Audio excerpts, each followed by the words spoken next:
Deep within the Cambodian jungle lies the largest religious monument on Earth, a mountain of stone.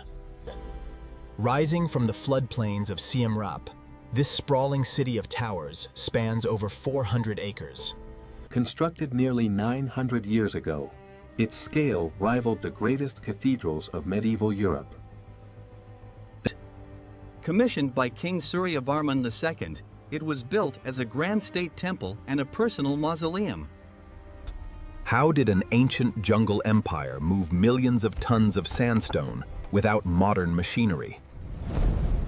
Historians believe the first phase required clearing vast tracts of dense, unforgiving tropical jungle.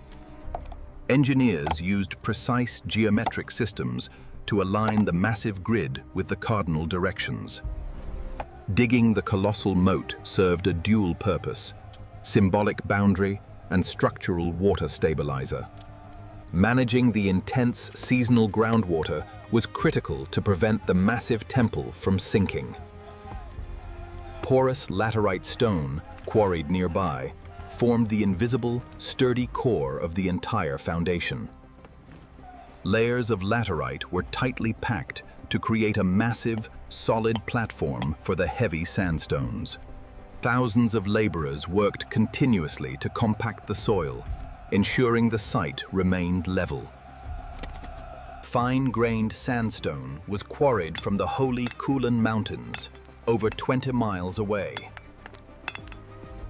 A vast network of canals allowed rafts to transport the heavy stone during the wet monsoon season. Historians believe millions of blocks were delivered efficiently via these vital waterways. Blocks were ground against each other until the joints became completely seamless, requiring no mortar. The outer walls began to frame a sacred precinct designed to mirror the Hindu cosmos on Earth. Premium sandstone encased the laterite, hiding the rough structural core from public view. Simple yet powerful leverage systems allowed the builders to lift stones weighing several tons. With the colossal foundation secure, the empire was ready to build upward toward the heavens. As the temple structure grew upward, complex bamboo scaffolding enveloped the rising stone walls. Massive galleries and long corridors began to take shape, defining the layout of the lower levels. Without true arches, engineers utilized corbelling, overlapping stones to span wide open spaces. Architects meticulously planned the symmetry, ensuring every enclosure mirrored the sacred cosmic order. The completion of the lower galleries marked a crucial milestone in this multi-decade endeavor. Building the second tier required elevating thousands of heavy stone blocks to dizzying new heights. As the structures rose, thousands of artisans began roughing out the massive surfaces for carving. The complex layout of the second level created secluded spaces for preparation and sacred rituals. Every surface was treated with immense care, ensuring the structural joints remained completely hidden. Years dissolved into decades as the second tier reached completion, setting the stage for the summit. Now, the ultimate phase began, raising the colossal central tower, the symbolic home of the gods. Massive earthen ramps were constructed to slide the heaviest sandstone blocks up to the summit. Human endurance was pushed to the absolute limit as the tower climbed higher into the sky. Precise engineering ensured the immense weight of the summit remained perfectly balanced. Standing at the summit, the central tower represented Mount Meru, the center of the Hindu universe. With the main structures complete, thousands of artists transformed bare stone into living history. Over 2,000 unique heavenly dancers were carved into the walls, each with distinct features. Miles of intricate reliefs depicted sacred myths, historical battles, and the power of the king. This unprecedented artistic undertaking turned the massive temple into a monumental stone canvas. After nearly 40 years of continuous labor, the great monument stood complete in all its glory. Interconnecting stone walkways began linking the distinct galleries into a unified, massive maze. Engineers used hidden iron dowels to anchor the massive upper structures against seismic shifts. The completed gallery roofs provided essential shade, sheltering inner sanctuaries from tropical downpours. Every secondary structure required thousands of smaller, custom-cut pieces to achieve geometric perfection. Auxiliary stone structures began framing the central courtyard, enhancing the symmetrical grandeur. Sophisticated drainage systems were integrated directly into the stone walls to divert torrential monsoons. The massive gateway towers began rising at the cardinal entry points of the inner enclosure. Outside, the monumental sandstone causeway took shape, bridging the moat to the main gate. Even the highest structural beams were heavily decorated, ensuring no stone remained bare. Historians believe the precision of the stone joints improved as the structure climbed higher. The outer corner towers of the upper terrace began to echo the shape of the central summit.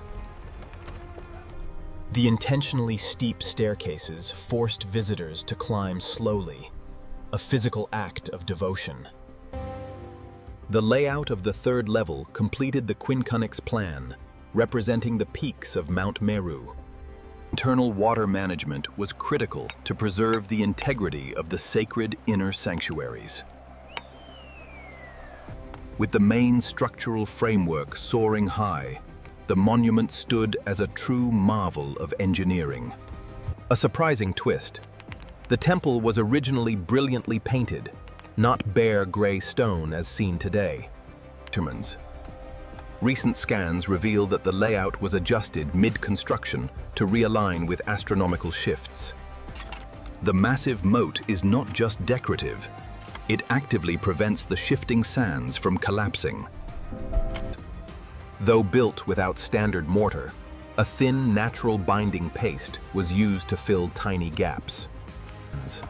The entire monument was built in under 40 years, a blistering pace for ancient megastructures. The hallmark of Angkor Wat is its breathtaking bas-reliefs, mapping an empire's entire spiritual worldview. Giant Naga serpent balustrades guard the causeways, symbolizing the bridge between heaven and earth. Unlike other temples facing east, Angkor Wat uniquely faces west, associated with Vishnu and the setting sun. Dedicated to the god Vishnu, the temple served as a supreme manifestation of divine royal authority. The sheer density of the artwork meant that every square inch told a precise cosmological story. Architects ensured that even the floor layouts matched the grand symmetrical design of the walls. Every doorway was crowned with elaborate lintels depicting guardians meant to ward off evil spirits. The unique texture of the Khmer sandstone allowed for incredibly deep and enduring relief work. The vast reflection pools enhanced the visual majesty, anchoring the stone monument to the water below. Even the unfinished sections offer vital clues, revealing the step-by-step methods of ancient artists. Before chisels ever touched the sandstone, master draftsmen sketched out every complex narrative.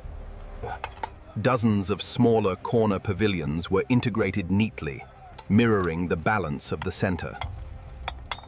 The quality of the masonry remains unparalleled, with joints so tight they seem fused into one. The outer walls framed a massive sacred city, protecting the inner shrines from the outside world. Intricately turned stone windows filtered the tropical glare, illuminating corridors with soft light. Even hidden recesses were fully adorned, showing the total commitment of the empire's craftsmen. Its enduring survival through centuries of intense monsoons proves the genius of Khmer engineering. The architecture seamlessly blends scale with intimacy, guiding the faithful through sacred layers. Consecration rituals were performed at every stage, anchoring the stone to the divine realm. Every element was calculated to inspire awe, reinforcing the king's ultimate mandate on earth. The dual library buildings flanking the main axis served as repositories for sacred texts. The Grand Causeway provided a dramatic approach, separating the profane world from the sacred. Artisans achieved an incredible level of refinement, making the hard sandstone look like silk. As construction neared its final years, the full geometric harmony was finally unveiled. The unique overlapping roof tile design successfully kept the interior rooms dry for centuries. The soaring central peak anchored the entire grid, acting as the physical axis of the empire. The integration of stone and water created a timeless landscape, bridging reality and myth. Mathematical precision guided every artist, ensuring the vast narratives remained perfectly square. The endless repetition of sacred motifs transformed the structure into a literal prayer in stone. The masterfully carved galleries brought central Hindu myths to life for thousands of pilgrims. The colossal moat framed the entire complex, a massive engineering feat that stabilized the foundations. The final completion marked the peak of Khmer architecture, a standard never to be surpassed. Every detail was executed with total devotion, ensuring the Grand Temple honored the gods properly. Every detail was executed with total devotion, ensuring the Grand Temple honored the gods properly. Its brilliant design withstood the test of time, enduring through centuries of changing empires. Its brilliant design withstood the test of time, enduring through centuries of changing empires. Angkor Wat stands as a monumental masterpiece, bridging human ambition with the eternal cosmos. Angkor Wat stands as a monumental masterpiece, bridging human ambition with the eternal cosmos. A true wonder of human history, this mountain of stone remains an eternal legacy of the Khmer Empire.